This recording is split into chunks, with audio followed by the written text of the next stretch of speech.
சென்னையில் மேற்கொள்ளப்பட்டு வரும் நிவாரணப் பணிகளில் ஏராளமான அமைப்புகள் பாகுபாடு காட்டாமல் பணியாற்றி வருகின்றன. அப்படி மத நல்லிணக்கத்திற்கு சான்றாக விளங்கும் நிவாரணப் பணிகளுள் ஒன்று இது. கனமழை மற்றும் வெள்ளத்தால் சென்னை நகரம் முழுவதுமாக நிலைகுலைந்து போயிருந்தது. இதிலிருந்து நகரையும் மக்களையும் மீட்டெடுப்பதில் தன்னார்வ அமைப்புகளின் பணி மகத்தானது. பல நிஜ ஹீரோக்களை இந்த மழையானது உருவாக்கியிருக்கிறது. நாம் இப்போது இருப்பது சென்னை நுங்கம்பாக்கம் வில்லேஜ் ரோடு மசூதியில்.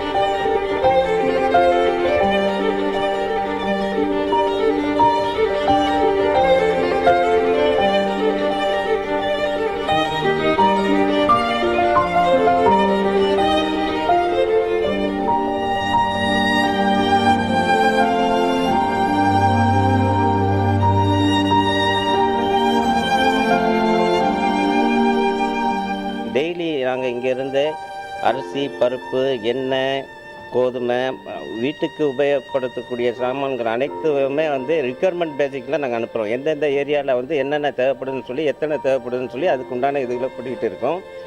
அதுக்கு பிறகு பாய், தலவாணி, மெடிசன்ஸு, போர்வை, அது எல்லாமே நாங்கள் இப்போ 3000-4000 இதுக்கிட்ட கலெக்ட் பண்ணி வச்சுருக்கோம். நாளன்றைக்கு அதை எல்லாமே டிஸ்ட்ரிபியூட் பண்ணலான்னு இருக்கிறோம்.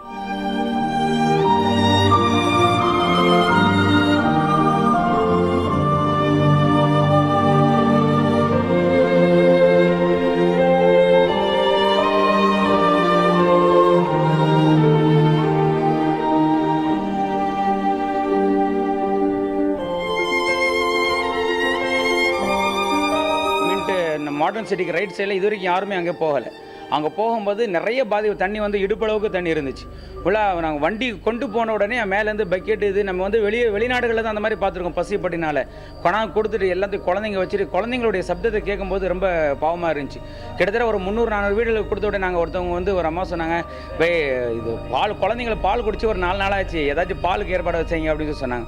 உடனே இங்கே இலியாஸ் காக்கோட சொன்ன உடனே மறுநாளே 200-250 லிட்டர் பால் ரெடி பண்ணிட்டாங்க. அங்கே கொடுத்தோம். அதுக்கு அதையும் தாண்டி மறுநாள் காலையில் அதையும் தாண்டி போகும்போது அங்கே நிறையா சவங்கள் எல்லாம் அடக்கப்பட்ட பிணங்கள் எல்லாம் மேலே மிதந்துச்சு அப்படின்னு சொல்லி கிட்டத்தட்ட ஒரு 16 குழந்தைங்களை நம்ம ஜக்கரியா அங்கேருந்து அவங்கள குழந்தைங்களை கூட்டு வந்திருந்தார்.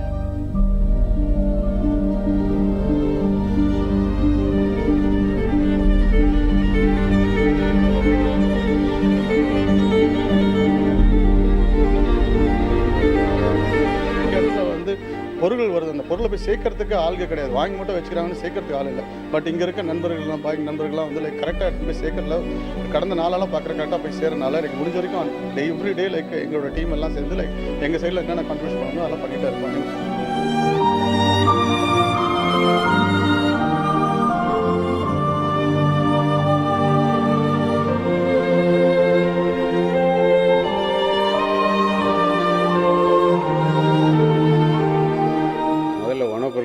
அனுப்பிட்டு இருந்தோம். அப்புறம் தெரிஞ்சு அவங்களுக்கு உடைகள் தேவைப்படுது, சானிடரி நாப்கின்ஸ், மெடிசன்ஸு, பாய், பெட்ஷீட் எல்லாமே தேவைப்படுதுண்டு.